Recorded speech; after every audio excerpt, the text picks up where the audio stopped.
generation that comes after Sahaba radiallahu anhu. The tabi'i that we have today, his name is Ata ibn Abi Rabah.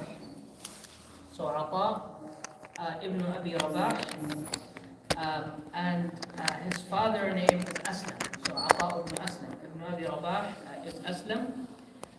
He was raised in Mecca, and when he was young, he was actually a slave in Mecca. So he was a slave, and he was a slave to a woman, to a lady in Mecca al-Mukarramah. And subhanAllah, when he was young, he used to divide his time or his day into three parts. One part is for the woman he served. Just give her like anything she wants, like just to go to the market, get the stuff for her, or like if she needs help around the house. And then the second third of his time, he would just dedicate it to Allah Azza wa Jalla, spending most of his time in salah and in ibadah.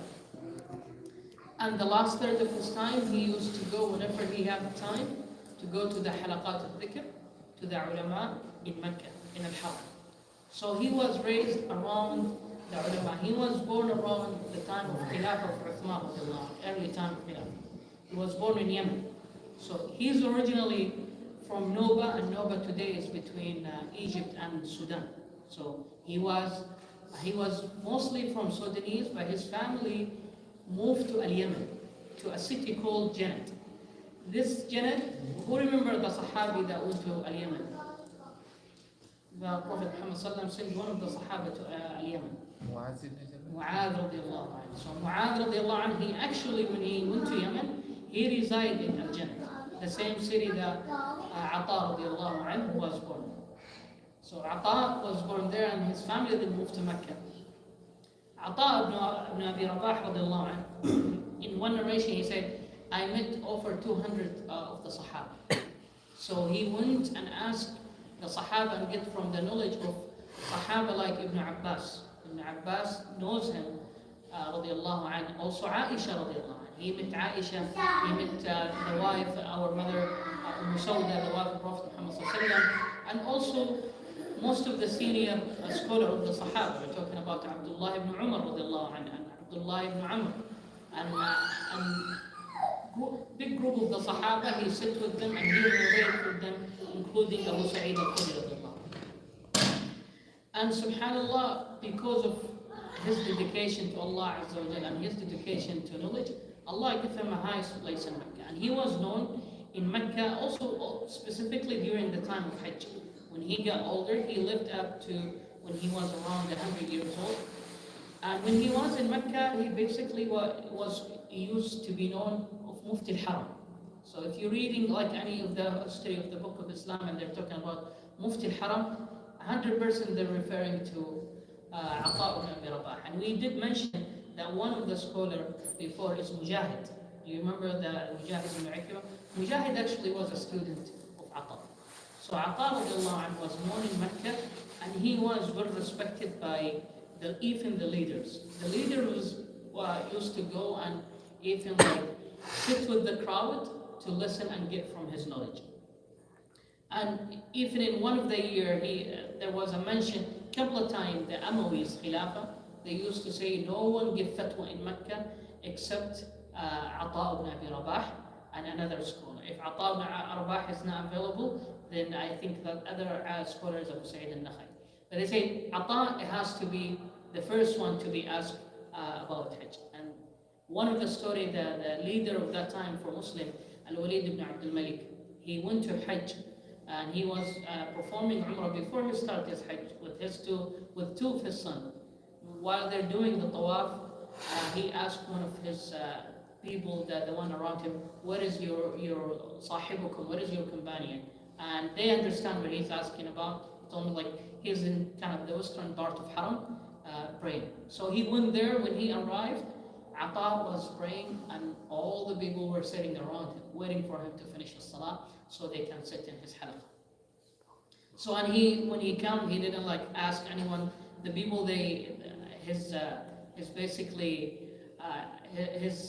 his guard tried to ask people to move, and he said no, this place is not for this. So I'm here like anyone else. This place, everyone is equal. So he sit, and then he waited for Ata radiallahu anhu. After he finished the salah, he used to pray for a longer time. And he says salam, and Ata recognized them and say wa alaikum salam, and he started asking him questions. And the two sons, they were like so curious, like who is this person?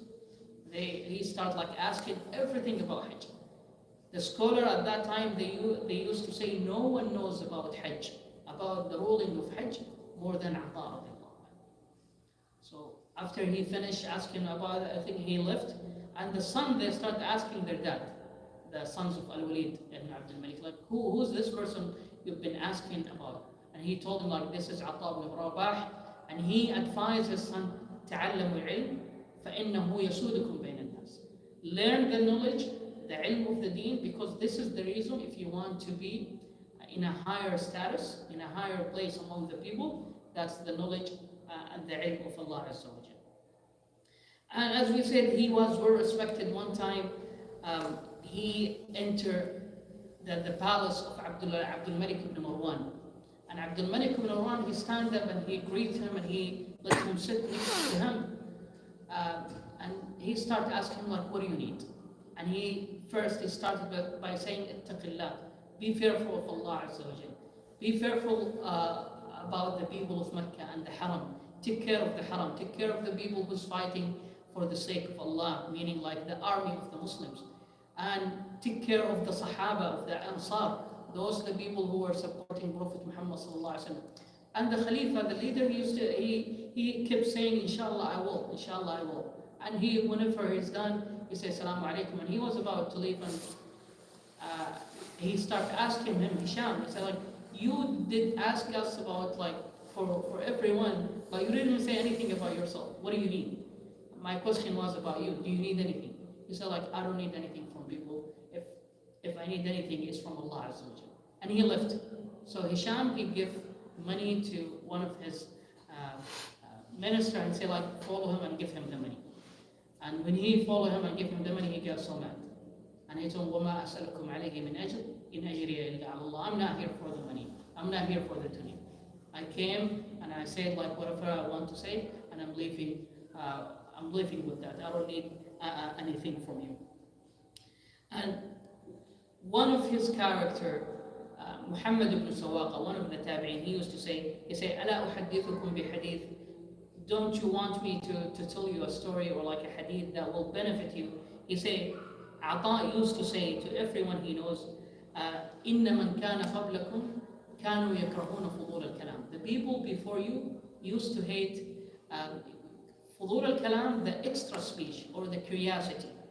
And they used to ask him like, what is فضول الكلام? He used to say everything, all the conversation except Kitabullah Ta'ala wa Sunnat Nabi Sallallahu Alaihi Wasallam.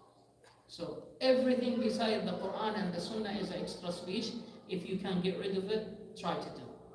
And that was known about his character. He used to be quiet most of the time, except when he gave his durus. He was known for not spending his time gossiping or talking about like his community, or like talking about politics or anything. SubhanAllah, his life was dedicated, and this is SubhanAllah the same character that we find in most of the tabi'een and most of the scholar of Islam, even the scholar of Islam nowadays. He passed away and he was very old in Mecca. And قال الأوزاعي رحمه الله كان من أصلح الناس. He was one of the righteous people. And he, SubhanAllah, with his death, they say like a big chunk of knowledge of Islam went with him. And SubhanAllah, whenever we started to put the list of the scholar, I really wanted, like even for myself, I was looking for the tabi'in. Because I'm sure like I'm maybe like one or two of us, they know about Ata ibn Rabah. But most of the Muslims nowadays, we don't know the story of those tabi'in. Even though those are the ones that carry the message from the Sahaba and deliver it to the people after them. So we ask Allah Azza wa Jal to be pleased with them. And we ask Allah Azza wa Jal to make us among the ulama and among the people who respect and carry the knowledge of Allah Azza wa Jal. And we ask Allah Azza wa Jal to let us meet them in the Jannah, the Prophet Muhammad sallallahu alaihi wasallam and his companion. Barakallahu feekum. Jazakumullah.